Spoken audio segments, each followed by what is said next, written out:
BRS కు big shock తగిలింది. లోక్సభ పోటీ నుంచి కడియం కావ్య తప్పుకున్నారు.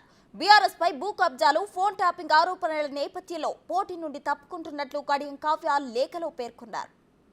బీఆర్ఎస్ కు పార్లమెంట్ ఎన్నికల సమీపంలో ఉన్న నేపథ్యంలో షాకుల మీద షాకులు తగులుతున్నట్లు తెలుస్తుంది. మరిన్ని వివరాలు మా ప్రతినిధి అందిస్తారు.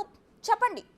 ప్రస్తుత బీఆర్ఎస్ కు ఎన్నికల ముందు భారీ షాక్ అని చెప్పొచ్చు. ఇప్పటికే వరంగల్ ఎంపీ సెగ్మెంట్ లో అభ్యర్థి విషయం లోపల మల్లా గుల్లాలు పడ్డారు.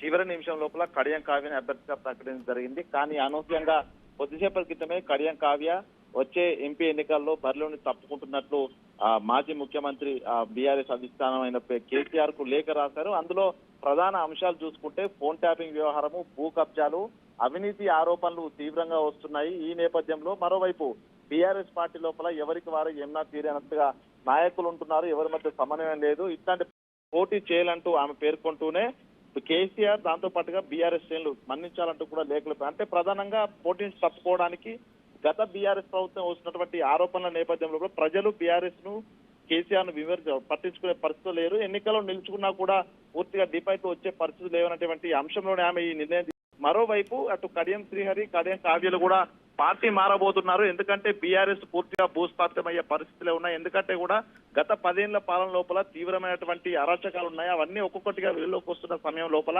భవిష్యత్తు లేదు బీఆర్ఎస్ పార్టీకి. అందుకే బీఆర్ఎస్ పార్టీని వీడడమే ఒక ప్రధానంగా వాళ్ళ భవిష్యత్తు కోసం మారడానికి అయితే సిద్ధంగా ఉంటే తెలుస్తుంది. ఈ నేపథ్యంలోనే కడియం కావ్య అనూహ్యంగా పోటీకి తప్పుకున్నట్లు ఒక లేఖ విడుదల చేసినట్లు తెలుస్తుంది. మొత్తానికి ఆమె నెక్స్ట్ ఏం చేయబోతుంది అనేది ప్రస్తుతం అయితే ఒక హాట్ టాపిక్ గా మారింది ప్రస్తుతం.